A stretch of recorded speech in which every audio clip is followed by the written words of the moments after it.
Shalom Jemaat Tuhan, pada PIK kali ini saya berikan tema, apakah rokok tidak dilarang Alkitab? Mari kita berdoa.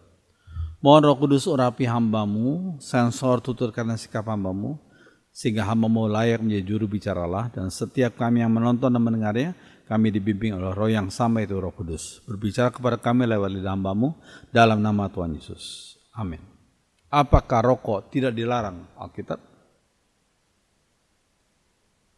Terus sekalian, mengapa Bapak Pendeta menegur orang yang merokok?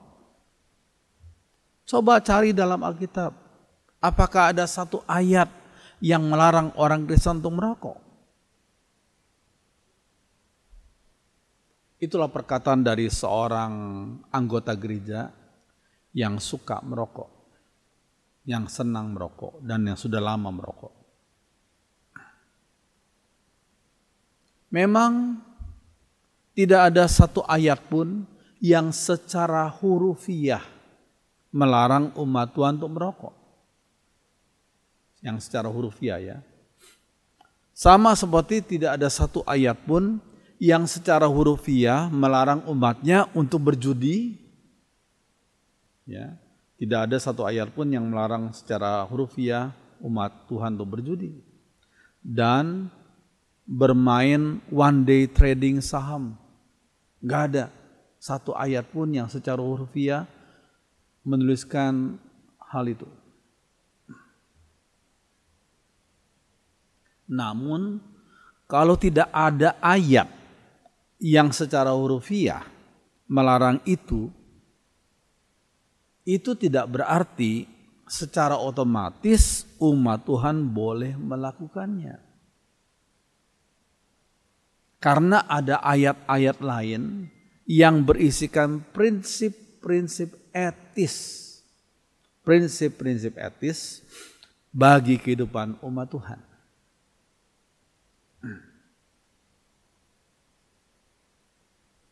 Rasul Paulus menuliskan ayat yang sangat penting.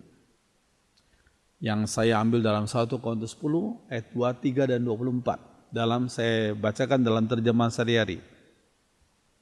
Kata orang, kita boleh berbuat apa saja yang kita mau. Benar.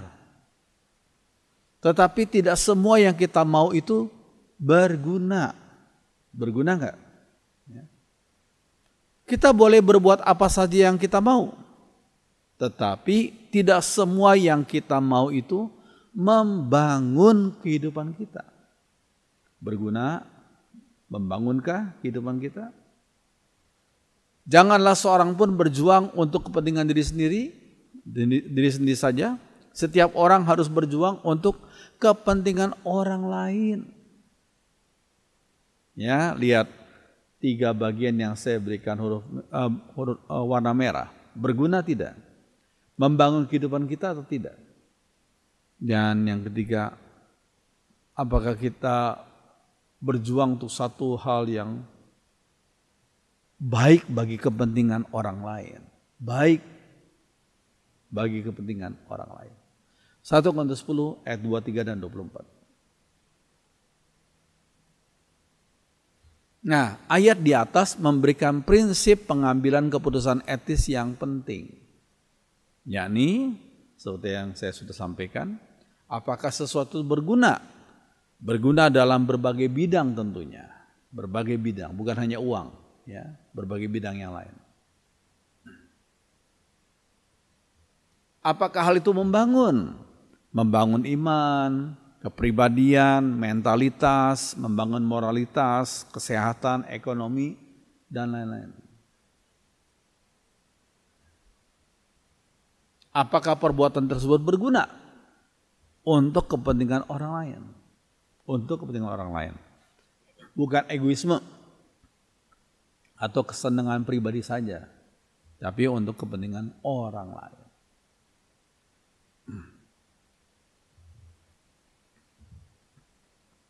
Bagaimana dengan rokok? Nah, berikut kutipan dari artikel yang saya kutip sudah lama ini, yang saya kutip dari Jawa Pos, satu surat kabar, tanggal 17 Juli tahun 2004 yang lalu. Sudah lama ya. Tapi Saya pikir apa yang ditulis dalam artikel itu baik. Jika Anda merokok 1-2 bungkus per hari sejak Anda berusia 20 tahun, maka Anda kira-kira telah merokok lebih dari 100.000 batang pada saat Anda mencapai usia 40 tahun. Ya, dalam 20 tahun usia Anda sudah menghisap lebih dari 100.000 batang.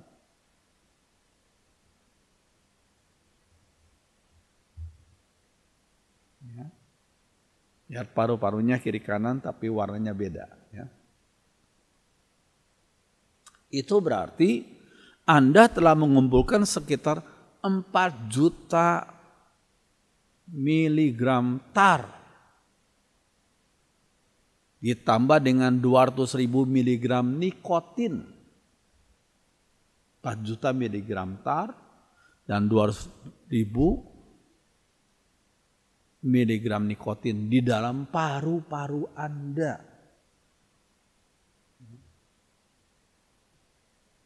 Zat-zat ini, tar dan nikotin, sebagai penyebab utama kanker paru-paru dan tenggorokan, penyakit jantung dan stroke. Tar dan nikotin itu.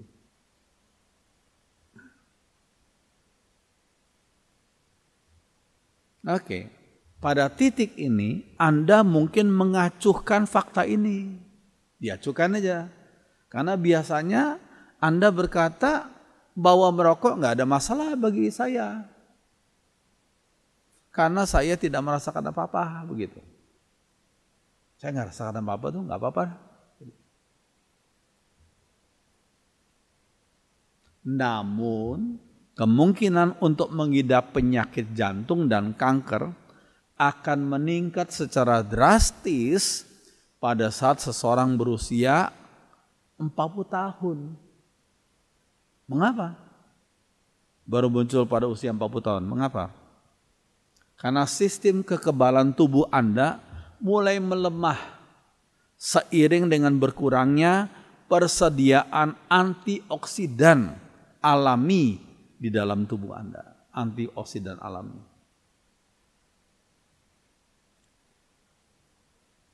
Padahal antioksidan sangat penting untuk menjaga kekuatan sistem kekebalan tubuh. Karena dapat melawan serangan racun-racun berbahaya yang masuk ke dalam tubuh. Itu fungsinya antioksidan. Tapi ternyata semakin tambah usia seseorang, semakin menurun, semakin berkurang persediaan antioksidan dalam tubuh kita.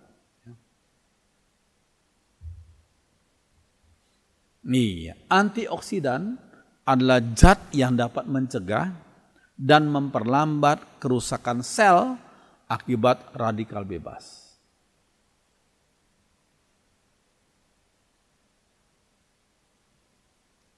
Tubuh memiliki zat pelindung antioksidan sendiri untuk menjaga agar radikal bebas tetap terkontrol.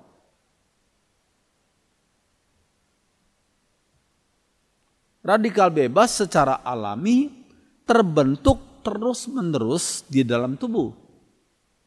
Tanpa antioksidan, radikal bebas yang tak terkendali bisa menyebabkan kerusakan jaringan tubuh.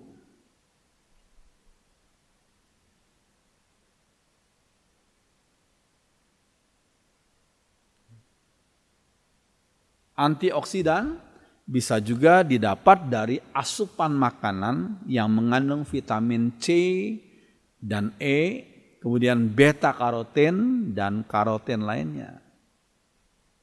Ya, kalau tubuh semakin berkurang dalam memproduksinya, maka antioksidan bisa didapat dari asupan makanan yang mengandung vitamin C dan E, beta karotin dan karoten lainnya. Contohnya seperti gambar ini, yaitu buah alpukat. Itu baik ya untuk kita makan. Tapi alpukat jangan dicampur dengan jangan sering-sering dicampur dengan susu kental manis. Nanti ada timbul efek negatif lainnya. Ya alpukat ya kita makan saja langsung. Ya. Boleh sesekali pakai campur susu kental manis, tapi kalau setiap kali kita makan alpukat pakai campuran itu nanti timbul ekses negatif lainnya.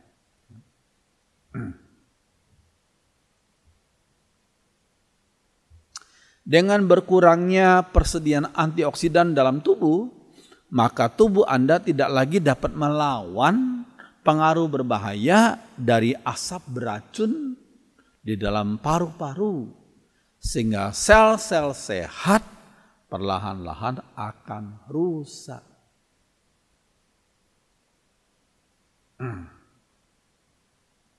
Akibatnya Anda jadi lebih rentan untuk mengidap kanker paru-paru dan tenggorokan.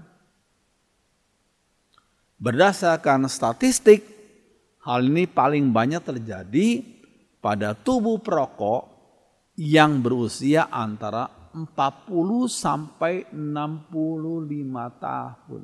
Ini berdasarkan statistik.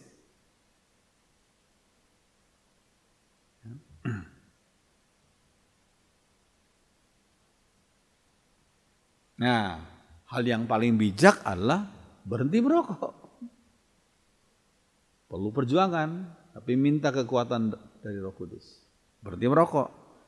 Dan memperkuat sistem kekebalan tubuh Anda melalui penambahan antioksidan alami, yang alami seperti kurkuminoid.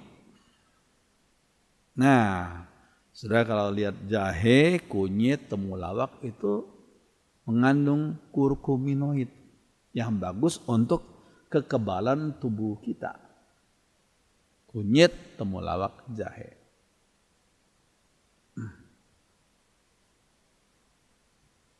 Ya. Nah, dalam penelitian poverty, kemiskinan dan smoking dan menghisap rokok, kemiskinan menghisap rokok oleh seorang bernama Martin Bobak dan kawan-kawan yang dipublikasikan oleh Bank Dunia, disimpulkan bahwa merokok lebih sering ditemukan pada laki-laki miskin malah, bukan yang kaya, pada laki-laki miskin di berbagai negara seluruh dunia, di berbagai negara. Kemiskinan secara bervariasi biasa dikelompokkan berdasarkan tingkat pendapatan, pendidikan, pekerjaan, maupun kelas sosialnya. Ya. Nah, salah satu contohnya di negara Bangladesh. Ya, dalam hasil penelitian yang berjudul Hungry for Tobacco, lapar untuk tembakau ya, lapar untuk tembakau, yang dipublikasikan oleh Path Canada bekerja sama dengan Work for a Better Bangladesh, bekerja untuk Bangladesh yang lebih baik, yang diadakan Juli tahun 2000, jadi 22 tahun yang lalu ya. Disimpulkan memang tidak pernah ada kata terlalu miskin untuk bisa merokok. Nah, aneh ya. Keadaan sudah miskin tapi rokoknya luar biasa. Ya. Di Bangladesh ya. Saya pikir di Indonesia di sebagian tempat juga sama ya. Mirip-mirip. Ya, misalnya ini. Dalam kehidupan para penarik rickshaw ya seperti ini, seperti beca tapi bentuknya agak beda. Rickshaw di Dhaka, ibu kota Bangladesh. Diketahui bahwa uang yang digunakan untuk beli rokok menghabiskan sebagian besar penghasilan mereka. Waduh, satu hal yang menyedihkan ya. Padahal mereka punya istri, punya anak-anak, tapi justru para pengemudi rickshaw ini menggunakan sebagian besar penghasilannya untuk beli rokok. Karena budaya patriarkal, mereka juga makan dengan kadar gizi lebih baik dibanding keluarganya. Ya, karena mereka yang mengayuh rikso itu, jadi mereka makan makanan yang gizinya lebih baik. Akibatnya istri dan anak-anaknya kurang gizi dan rentan penyakit. Wah, ini yang terjadi di sana sekian lebih dari 20 tahun yang lalu. Apa yang terjadi di Indonesia? Saya pikir di sebagian tempat terjadi juga. Di sebagian orang terjadi juga. Ya.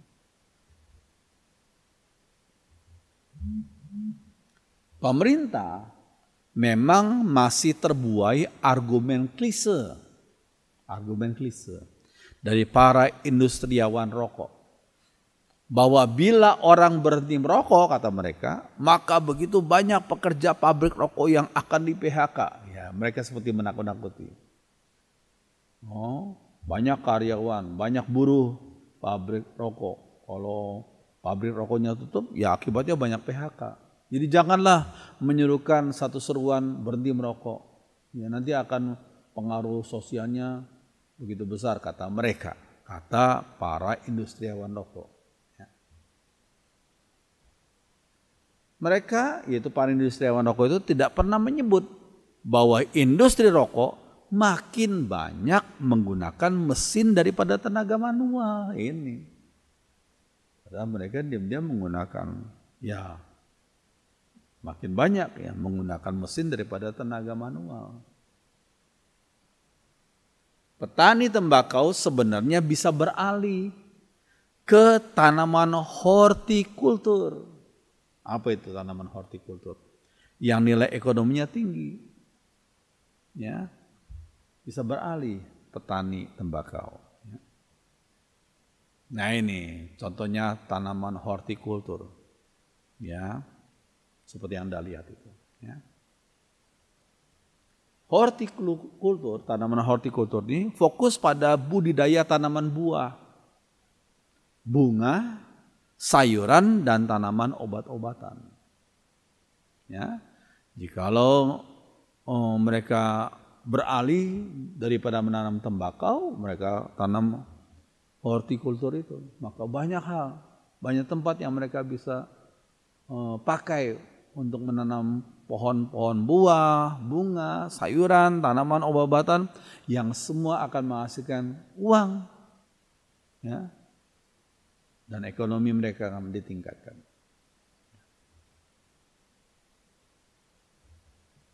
Iya.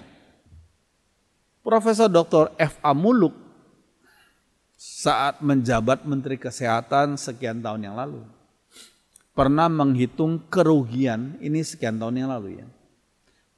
Dia menghitung kerugian akibat merokok sekitar 14,5 triliun pada waktu itu. Kerugian akibat merokok adalah 14, triliun atau 8,5 dari pengeluaran pemerintah untuk sektor kesehatan. Ya. Sementara cukai dari tembakau yang diterima oleh pemerintah hanya 2,6 triliun. Berarti ini sekian tahun yang lalu. Berarti pemerintah harus nombok.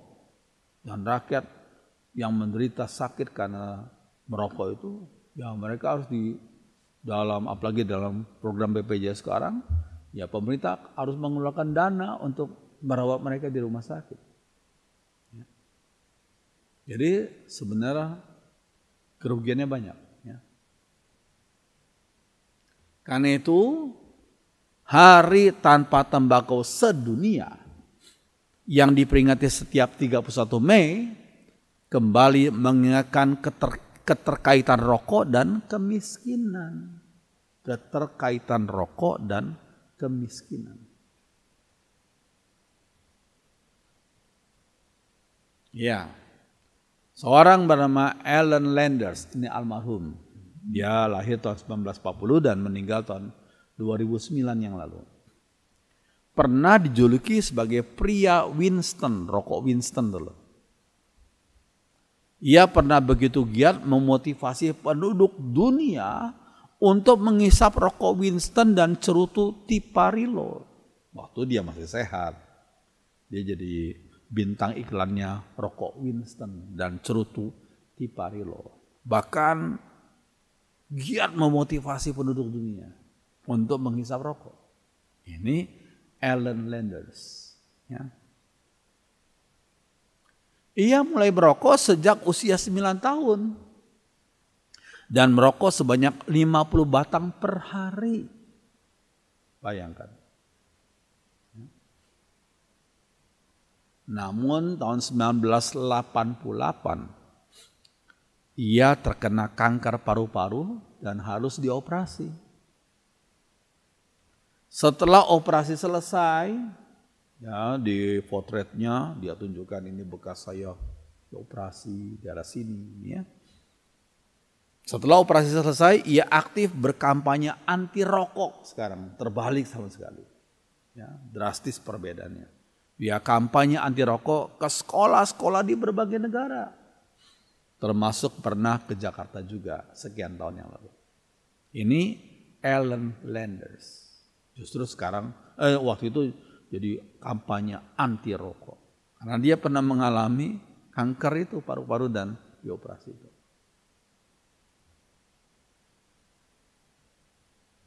Iya, jadi pertanyaannya, bolehkah umat Tuhan merokok? Jawabnya, bila dihitung untung ruginya, maka rokok berdampak negatif jauh lebih banyak daripada positifnya. Apalagi bagi para perokok pasif. Nah ini, orang yang langsung merokok namanya perokok aktif. Kalau perokok pasif itu apa? Maksudnya mereka yang tidak merokok tapi menghisap asap dari orang-orang sekitarnya. Misal orang di rumahnya ada yang merokok. Ya, yang merokok tuh perokok aktif. Tapi dalam keluarga itu, dalam rumah itu nggak merokok tapi menghisap asapnya, itu namanya perokok pasif. Mereka mendapat dampak negatif 2 kali lipat katanya, yang perokok pasif itu. 2 kali lipat negatifnya. Yaitu apa? Yakni mereka menghisap nikotin dari asap rokok itu. Nikotin terhisap oleh mereka.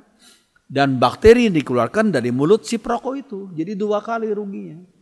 Nikotin yang terhisap dan bakterinya dari perokok itu juga terhisap. 2 kali ruginya. Namanya perokok pasif. Ya. Jadi kalau saudara berada di ruang ber-AC, di kendaraan yang ber-AC dan di situ ada yang merokok dan semua jendela tutupan, ya saudara jadi perokok pasif dan kena dampak negatif 2 kali lipat. Nah, ini satu statement bagus sih. Stop smoking, berhenti merokok. Before smoke stops you, sebelum merokok itu menghentikan kamu. Stop smoking before smoke stops you. Sebelum asap itu menyetop kamu. Jadi jauhi dan buanglah racun yang mendunia itu, yakni rokok. Ya. Di negara-negara maju jelas ditulis ini ruang bagi perokok, yang itu ruang tidak boleh merokok. Ya. Tapi di Indonesia hanya tempat-tempat tertentu saja yang ada tulisan itu. Bahkan ada yang nekat, sudah jelas ada tulisan besar-besar nggak boleh merokok tempat ini, ada juga yang merokok. Tapi di negara maju itu jelas diatur. Ini ruang boleh merokok, yang itu ruang nggak boleh merokok. Ya, apalagi kalau ruang itu tertutup dan dipasang AC, ya, nggak boleh merokok. Ya. Nah, manfaat tembakau apa sih? Biasanya orang tahunya tembakau adalah berkaitan dengan rokok. Tapi ternyata enggak hanya itu. Tuhan menciptakan sesuatu tuh banyak gunanya. Asal kita tahu. Manfaat tembakau selain untuk rokok adalah sebagai bahan pestisida, obat-obatan, kosmetika, bius lokal, bahan sebagai bius lokal, bahan sebagai untuk merawat kulit, serta biofuel. Biofuel. Jadi nggak hanya dipakai untuk rokok, tembakau itu. Ya. Nah, sekali lagi kita perlu baca 1 Korintus 10 ayat 23 dan 24. Cuma yang tadi kita baca dalam terjemahan sehari-hari, ini kita baca dalam Alkitab yang kebanyakan orang Kristen miliki. Ya, yuk kita baca sama-sama 1 Korintus 10 ayat 23 dan 24. Segala sesuatu diperbolehkan, benar, tapi bukan segala sesuatu berguna. Segala sesuatu diperbolehkan, benar, tapi bukan segala sesuatu membangun. Jangan seorang pun yang mencari keuntungannya sendiri saja, tetapi hendaklah tiap-tiap orang mencari keuntungan orang lain juga. Jangan egois, tapi pikirkan kebaikan orang lain. Ya, biarlah firman Tuhan dan PIK kali ini menjadi berkat bagi kita. Mari kita berdoa. Ya Roh Kudus, tolong kami agar kami melakukan kehendak Tuhan. Kami memikirkan kebaikan orang lain. Kami memikirkan bagaimana orang lain bisa sehat. Tolonglah kami agar hidup kami sesuai dengan kehendak Tuhan. Dan uang kami tidak gunakan secara sia-sia untuk dibakar. Tapi uang kami gunakan untuk melayani Tuhan dan menjadi berkat bagi banyak orang. Apa yang Kamu sudah sampaikan, biar Tuhan bimbing kami, Roh Kudus bimbing kami. Dalam nama Tuhan Yesus. Amin.